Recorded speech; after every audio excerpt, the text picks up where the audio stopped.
Hello everyone, in this video lecture we are going to learn how we can make a full wave rectifier. First of all, we know that a rectifier is a device which is used to convert AC into DC.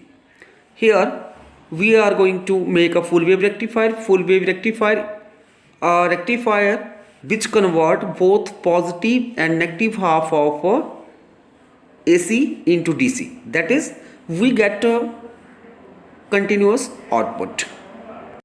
Material required for making full wave rectifier are transformer, 2 PN junction diode, a capacitor, a LED valve and connecting wire and AC source.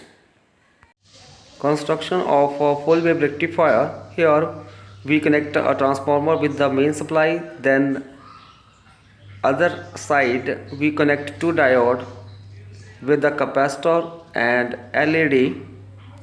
You may connect the circuit in this way. In the next step we are going to check whether this is working or not.